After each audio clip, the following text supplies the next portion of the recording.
Ruler School is brought to you by Happy Little Hug Factory and these amazing patrons. Extra special thank you to guest lecturer patrons Brody Harris and Lance Albertson. Thank you for your support. Enjoy the video. Hey there guys, DMO73 here, bringing you the kind of talk about how this week went at Locals, and then to kind of look at the pack that I got to add to the pool, and kind of how I'm going to use that to modify my deck, and what kind of general changes I'm going to make to the deck moving forward. So I played Lucifer. My 5 runes were Scythe of the Reaper, Jet Black Wings, Black Rosario, Undead, like the reanimate, and then the last one was what was it? I honestly don't remember. I don't remember what the last one was. Jet Black Wings, Scythe of the Reaper, Re-Dead, Black Rosario. Yeah, I don't remember what the last one was. Putrefy? No, I don't think it was Putrefy. It was one of the other non-instant speed ones from Darkness. Namely to say that the unmemorability of it actually gives way to what the first change of the deck that I'm going to speak to. But so let's go ahead and talk through the matches. So first round was against Shimimi. So the structure decks out of the box are a little bit weird, just in the sense that the 100% of the deck is creatures, right? And then the 5 runes. So like spells, chants, every card my opponent draws, even if I make them discard a ton of stuff, every card my opponent draws is essentially a body on board.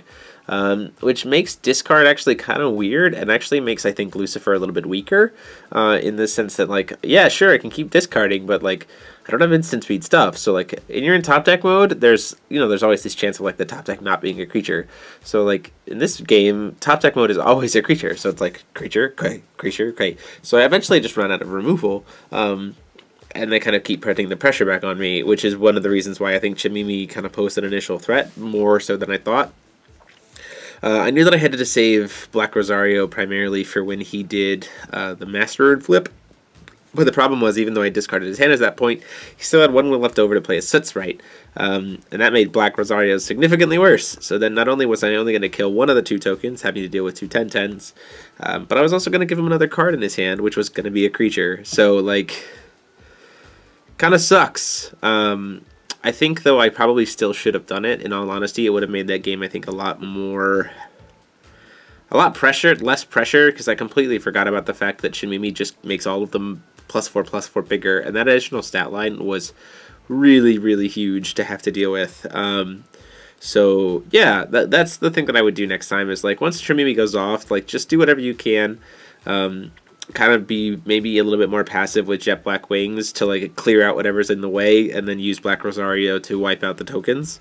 Because outside of the tokens, without having the Master Rune cancel, like, that's really not terribly too difficult to deal with. Jiraiya is kind of the heavy hitter outside of that, and he's pretty simple to kill.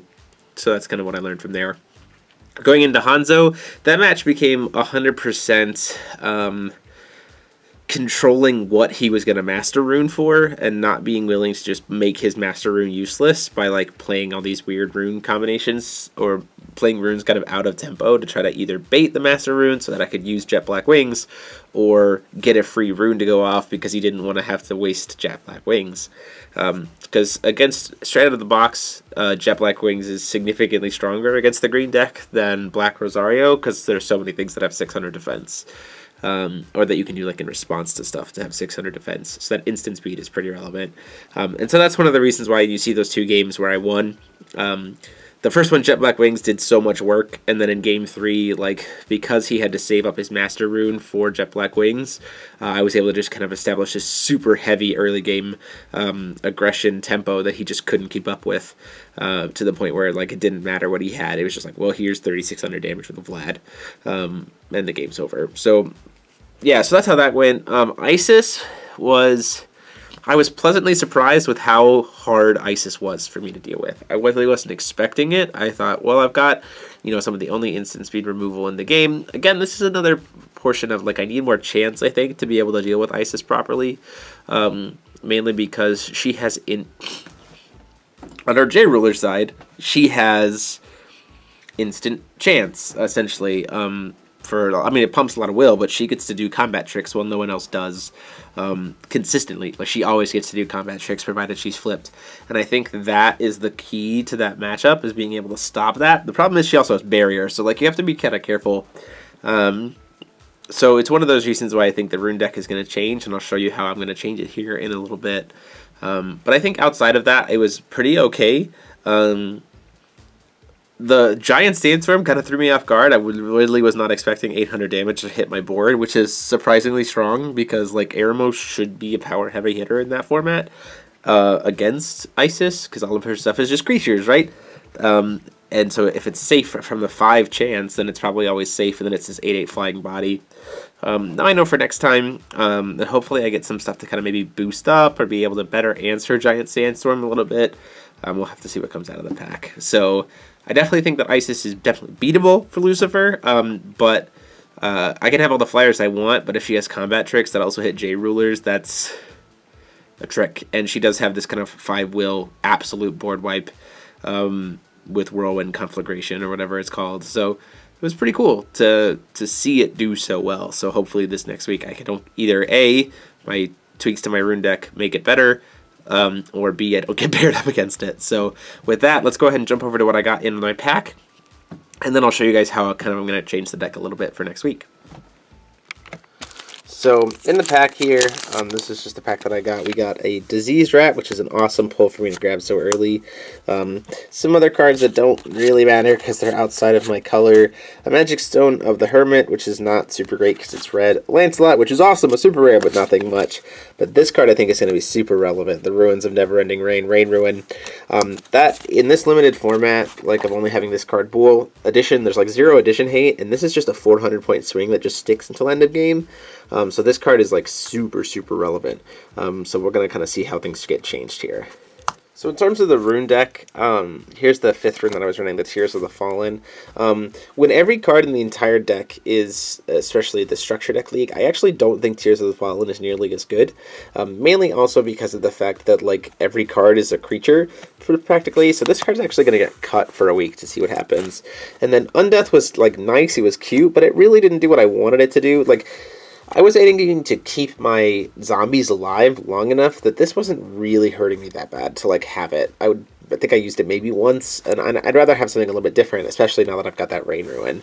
So what we're going to do for the rune deck this time is we're going to go Black Rosario, Scythe of the Reaper, because this card is awesome, Jet Black Wings, because this card is great, and then we're going to bring in the Sword of Lament, and then we're also going to bring back in Demon Division. So here's one of the reasons why. So Sword of Lament, sure, this sets my natural divinity up to be 13, so like I'm only going to be able to cast 4 of these per game, which is totally fine, because most of the games where I care about Sword of Lament, I don't really care about Jet Black Wings, so that's fine. Like, I'll be able to cast all 3 of these, and then whichever one of these I really need. And in this Structure Deck League, I think that's exactly what I want to be doing. So this is the setup. So Sword of Lament is so that I can answer a J-Ruler, such as Chamimi, to get rid of that bump, such as Isis. Just say, no, we're done, get that out of the way. And then Demon Division is so I can find that one-of copy of Rain Ruins every single game, so I can stick it on turn 4 every single game. So, like, this card is going to get cast turn 2 probably every single game from here until infinity with having Rain Ruin in the deck. So, yeah, so there's how we're going to change that. Now let's go ahead and bounce over to what I'm going to do with the main deck to fit those 2 cards in. And this is actually a super easy pullout. We're going to pull out these 2 Wanderers of the Abyss. This card never was good. Like, it disappointed me every single time. So I'm only going to run 2 copies of it. This deck already has 8 1-drops, so, like, I don't need 12. So I'm going to play a Diseased Rat in place of it, and then Rain Ruins. I'm just going to swap these 2 out. So other than that, that's the only changes I can make to the deck. I was tempted to look at that Blessing of the Sun, but I need a few more white cards that are kind of cheap costed before I can justify going 2 color. So these are getting added in, and these are getting pulled out. We'll have to see how it goes for next week. Mainly just because this card is a beast, and I can search it out really nicely, and it can also deal with J-Rulers, which is great. It just sits on the board, and it's really kind of beefy and hard to kill. And then Ruins of Neverending Rain, like we said, is just this massive 4-point swing. So if I can stick it on turn 4 every game with Demon Division, like, you're just going to get a lot of value out of it. So there you guys have it. We'll see how that goes for next week.